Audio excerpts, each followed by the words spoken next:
What's up, you guys? I hope everybody's having a wonderful day, a blessed day. I hope you guys are busy living the best life that you can. Okay, I want to talk about the importance of writing your own story and not letting people write your story for you. And what I mean by that is not letting people define who you are, as an individual, as a person. The best person who could tell your story is you, okay?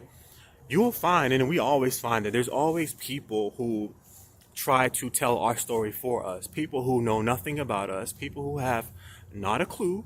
They don't even know themselves, but they think they know you better than you know yourself, okay? My advice to people when you're dealing with stuff like that is like, don't even give people your energy, because it's like, as long as you know who you are, that trumps anything. That trumps anything a lie anybody could tell about you, or a story that they could fabricate up about you. That trumps all of that, If you know yourself, nobody can take that away from you, because it's like, you locked in, you know what I'm saying? Once you know who you are, and this could be with anything. This could be like what your goals are, hobbies, your likes, your dislikes, what you're here on this earth to do, who your ancestors were, anything, where you're going in life, Once you know that, nobody could take it from you, and nobody could rewrite your story for you, okay? And that also comes down to what you choose to answer to, okay?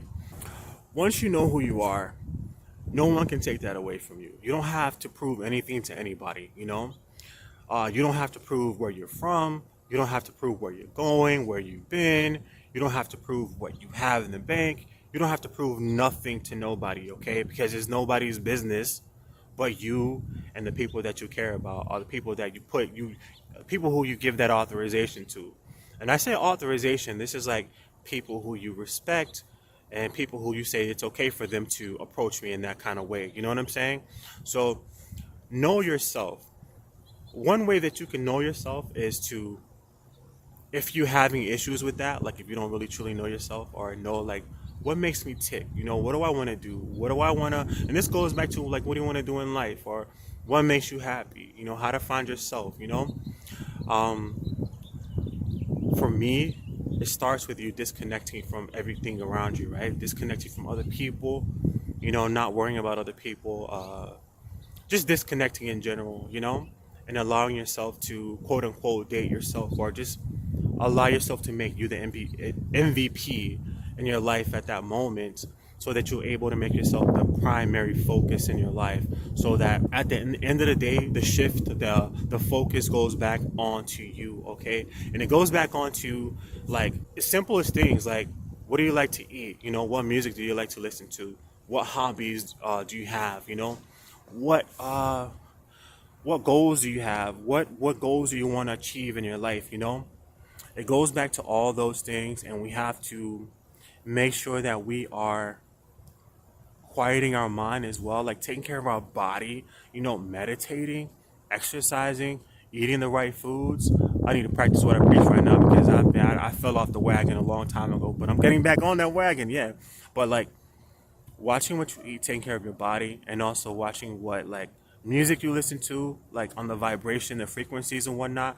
Watching what movies you look at, what television programs you look at, You want to watch all that kind of stuff and make sure that there's nothing harsh and nothing that is going to be counter productive in you tapping into your own higher self and being able to listen to yourself. Because some of the music today, well, in general, I mean, it's not only today, it was yesterday as well, but some of the music and the movies that are out are so like unproductive when it comes to your own personal spiritual growth. It is so counterproductive, and you actually,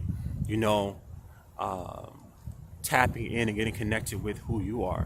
Because not only is it like a lot of it is of lower frequencies, it also causes you to lower your frequencies as well, because if you're seeing violence on television, if you're hearing violence, if you are allowing yourself to listen to, stuff like that, it's good. It's going to lower your frequency, there's no way around that. And when you're finding yourself, when you want to get reconnected, you have to disconnect from all that stuff so that you can actually hear yourself, you know? We can't, when we got all this stuff going on around us, there's no way possible that we can really truly hear ourselves. And that's what we want to do. We want to give ourselves, you know, our higher self, the mic. You know, you want to give your higher self the microphone so it can actually talk, and then so that you'll actually hear it, you know? And like I said, we can't do all that with the 101 distractions. Even if you live the most busiest life, you still could take out 5, 10 minutes, 15 minutes out of your day to just quiet your mind and have some alone time and meditate, and just put yourself in a more positive space mentally, you know. And hopefully you can increase it to have more quiet time in your life so that you'll be able to spend more time with yourself, so you'll be able to actually listen to yourself and hear yourself. And then once you're able to connect, you are able to tap back into yourself and know who you are again. You know, rediscovering yourself is one of the most beautifulest things. Some of us have the luxury of doing that without any tragic or traumatic events happening. Some of us have to go through things. The universe has to sometimes step in and cause a traumatic event to take place, or cause something uncomfortable to take place in order for you to get back on the right path, to get back on that right spiritual path that you should be on for yourself, you know, as far as like the reason that you're here. Sometimes the universe intervenes and does that. I would prefer not having the universe intervene. You know, I don't want you stepping in. Just let me do it on my own. I don't want you to push me off the ledge before I'm ready. You know, I don't want you to push me off the diving board before I'm ready to dive in, you know, or when I'm not looking, or when I'm not ready. But it happens sometimes, and it happened to me too. You know, no one's perfect. It also happened to me too, and that's why, you know, my last what is called spiritual reunion with myself, it began like about 2 years ago. You know, I was having a tough time in my life. I was at a dark place in my life when I injured my leg and I couldn't walk. It really like threw me off balance, because I couldn't like walk for almost like 6 months to a year. You know, it was a long time, and it gave me a lot of time to really think about things, you know. And during that time, that's when I started like seeing like the number sequences. I started hearing more things, you know, not in that kind of way, you know, but more so like in a spiritual type of way. I started tapping back into my spirituality, you know, tapping back into those vibes and that part of myself that I had like ignored for the longest, you know. I started tapping back into my spiritual self, and that is why I'm here today, you know, on YouTube right now, you know. Hopefully inspiring other people to find their own spiritual path, you know, to go on their own journey, to not wait until you're forced to do that, you know, to do it on your own free will. And I think that's the beautifulest, I know that's not a word, but that's the most beautiful thing, is to be able to do it on your own and not to be forced to do it. Because when you're forced to do it, not only do you have like, it's like a complete tower moment to where everything is like blown up in your face and you don't know, you got to wait for the dust to settle, you don't know what's going on, it's so much chaos and confusion, and then you got to figure everything out after that. But it's like, if you can like consciously, you know, take some time out of your day to begin your journey, or to get yourself like back on the right path, then it's gonna benefit you in the long run, you know what I'm saying? And it's really going to benefit you guys in the long run. You guys have to make sure that you are surrounding yourself with positive people as well. Positive, everything positive. Just go on a positive diet. Go on a negative, was it a negativity diet or a positivity diet? I don't know, either one. Negativity diet, where you restrict yourself from negativity as much as possible. And don't listen to people who, because let me tell you something. And it works like clockwork, like a lot of times, that when you start your spiritual journey and finding yourself and knowing yourself, there's always going to be some jerk. There's always going to be some asshole that's going to jump out of the bushes, crawl from under a rock, you know, slither from under a rock, you know, whatever, jump from behind the door, and that tries to throw you off your path, okay?